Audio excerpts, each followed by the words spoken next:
السلام علیکم. محمد اظہر صدیق آفیشیل کے ساتھ محمد اظہر صدیق حاضر خدمت ہے. چینل سبسکرائب آپ کر رہے ہیں. میں پھر ریکویسٹ کروں گا زیادہ سے زیادہ تاکہ اوپینین میکنگ ہو سکے, آپ کے کمنٹس آ سکیں اور میں کوشش کر سکوں چیزوں کو ایکسپلین کرنے کی. معذرت کے ساتھ یہ میں ویلاگ ذرا لیٹ کر رہا ہوں, بس مصروفیت بہت زیادہ تھی. یہ ویلاگ یقیناً جسٹس قاضی فائز عیسی صاحب کی آج کی سماعت کے لیے ہے. عجیب و غریب دن اس کانٹیکس میں تھا کہ ایک حاضر سروس جج خود عدالت میں پیش ہو گئے اور جو سوال اٹھائے جا رہے تھے کہ بیوی کوئی انفارمیشن نہیں دے گی, تو انہوں نے آج عدالت میں یہی آ کے کہا کہ وہ بیوی کا پیغام دینا چاہتے ہیں. ماس بیوی کے کہنے پہ ہے اور وہ ایف بی آر کو جواب نہیں دینا چاہتی. کہ پچھلی سماعت کے اندر جو کیس بنایا جا رہا تھا وہ یہی بنایا جا رہا تھا کہ 16 کے تحت انکم ٹیکس کے کانٹیکس میں, چونکہ وجہ یہ ہے ڈکلیئر نہیں کی ہے پینلٹیز اور جو بھی پروسیکیوشن ہونی ہے وہ ایک سیپریٹ ایشو ہے. مسز کے کانٹیکس میں کہہ رہا ہوں اگر اٹھایا جائے معاملہ. ایک اور بات بھی سامنے ہے کہ انکم ٹیکس کے پروسیڈنگ میں پہلی فائنڈنگ آنی ہے, کمشنر ڈپٹی کمشنر کہلائے گا, جو اسیسنگ آفیسر کہلائے گا, ٹیکسیشن آفیسر کہلائے گا, اس نے دینی ہے. اس کے اگینسٹ پھر اپیل ہے, سی آئی ٹی کو کمشنر اپیل کے پاس, پھر اپیلیٹ ٹرائبیونل ہے, پھر ہائی کورٹ ہے, سپریم کورٹ ہے. اب جو آ کر بات, اور ایک جو بات وہ لے کر آئے عدالت کے سامنے کہ وہ میسنجر کے طور پر کہ وہ کوئی بیوی ریٹن اسٹیٹمنٹ نہیں دی گی, اسکائپ کے اوپر یا ویڈیو لنک کے اوپر وہ عدالت سے زبانی بات کرنا چاہتی ہیں. ایلین ہیں ان کی مسز, وہ فریق نہیں ہے کسی بھی طرح سے اس سارے میں. پہلی تو بات ہے 184(3) میں سی پی سی اپلائی ہونا ہے, وہ فریق پہلے بنا ہو, اس کو فریق بنانا ہے رسپونڈنٹ یا پٹیشنر کے حوالے سے. پھر عدالت اجازت دیتی ہے کہ کیا یہ necessary and proper party, necessary and proper party تو یہ ہو نہیں سکتی, کیونکہ معاملہ بدنیتی کا پریزیڈنٹ کے اگینسٹ, ریفرنس فائل کے اگینسٹ یا سپریم جوڈیشل کاؤنسل کی پروسیڈنگ کے کانٹیکس میں ہے. یہ جو یہاں کہنا چاہتی ہیں تو یہ اختیار سپریم جوڈیشل کاؤنسل کو دیا گیا ہے. سپریم جوڈیشل کاؤنسل کے رولز کے تحت وہ طلب کر سکتی ہیں گواہ کے طور پر, اور جو انفارمیشن دینا چاہتی ہیں وہ دے سکتی ہیں. اور آج جسٹس قاضی فائز عیسی کا عدالت میں اس طرح آنا, میں سمجھتا جوڈیشل ہسٹری میں شاید کوئی مثال قائم ہوگی. اپنے ہی ذاتی کیس کے اندر وکیل ماشاءاللہ بہت بڑی ٹیم ہے, یہ وکیل کے ذریعے کہہ سکتے تھے, یا جسٹس قاضی فائز صاحب کی مسز کوئی ایک وکیل کر سکتی تھی, یا پاور آف اٹارنی دے سکتی تھی کسی تیسرے فریق کو جو آ کر عدالت میں یہ بتا دے. اور میں یہ نہیں کہنا چاہتا کہ انٹرپٹ کی پروسیڈنگ یا جیسے بھی یہ جو کچھ ہوا وہ میں موجود نہیں تھا, میں ایسی باتیں کو کرنا نہیں چاہتا. لیکن پچھلے دنوں جب درخواست ایک دی تھی, کچھ دوستوں نے سینئر نے کہا کہ جو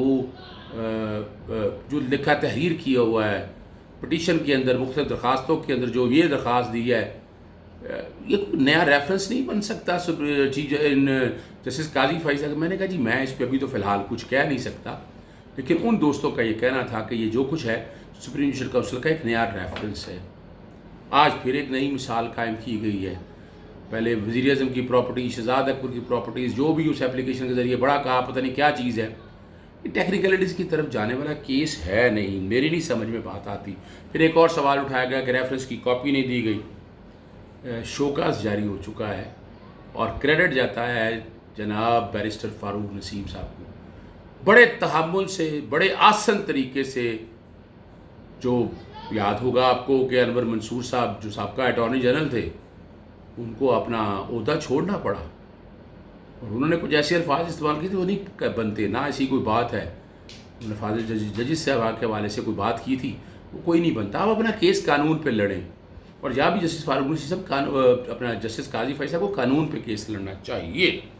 اب فاروق نسیم صاحب نے بڑی واضح طور پر کچھ چیزیں کہی ہیں, اور وہ کہ شوکاز کوگنیزنس لے لیا تو 200 آرٹیکل 211 کے تحت اگر ریفرنس واپس بھی ہو جائے تو اب تو چونکہ اب ویسے بھی اب سپریم جوڈیشل کاؤنسل کے رولز دیکھ لیں اور باقی کارروائی دیکھ لیں, صرف پریزیڈنٹ کے کہنے پہ ریفرنس فائل نہیں ہونا, سپریم جوڈیشل کاؤنسل اپنے تئیں بھی کر سکتی ہے, اور یہ اختیار ہے. سپریم جوڈیشل کاؤنسل کا کام ہی یہ ہے.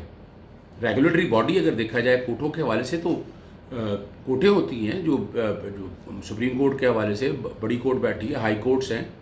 تو اس طرح سپریم جوڈیشل کونسل ایک بہت بڑا ادارہ ہے جو ججز کی اکاؤنٹیبلٹی کے کانٹیکس میں پوری دنیا میں شاید اس طرح کا ادارہ میرا اپنا ایک اوپینین ہے، معذرت کے ساتھ میرا اپنا کچھ کہنا ہے اس حوالے سے. اور ایک جو سوال جو میں پہلے بھی کہتا آیا ہوں کہ سپریم جوڈیشل کونسل کے پاس میرا اپنا ایک اوپینین سپریم جوڈیشل کونسل کے پاس یہ جانا ہے، یہ انہی کو دیکھنا ہے چونکہ ڈسپیوٹڈ فیکٹس ہیں، یہ ساری چیزیں وہی دیکھنی ہیں. اور آج وہ کہہ بھی دیا کہ صدر پاکستان ڈسپلنری باڈی نہیں ہے. یہ میں ابھی کہہ رہا تھا، میں تو کہہ رہا تھا انفارمر ہے. ڈیسیجن میکنگ اتھارٹی یا ڈسپلنری باڈی وہ سپریم جوڈیشل کونسل ہے. اس نے بدنیتی پہ دیکھنا ہے کہ خارج کرنا ہے، آگے چلنا ہے، کیا چلنا ہے، کیا شہادت بلانی ہے. وہ فیکٹ فائنڈنگ ایک ٹرائبیونل ہے اور اسی نے ریکمنڈ کرنا ہے اور صدر نے صرف اور صرف نوٹیفائی کرنا ہے. یہ ہے کردار صدر کا.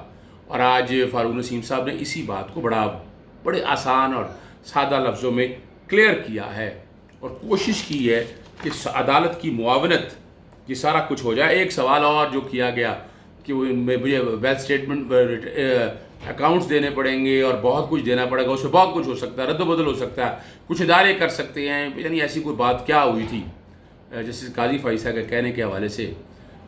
اور بدنیتی کا ایلیمنٹ آج انہوں نے بڑا واضح کلیئر کیا کہ قانون کے مطابق ساری کارروائی ہوئی ہے فاروق نسیم صاحب نے، اور اسی چیز کو لے کر وہ بڑے آسان طریقے سے چل رہے ہیں اور کوشش کر رہے ہیں کہ عدالت کو کنونس کر سکیں. اور جو اگلی بات جو اب کہی ہے جسٹس قاضی فائصہ صاحب نے اس حوالے سے کہ ویڈیو لنک پہ بیان لیا جا سکے، میں نہیں سمجھتا.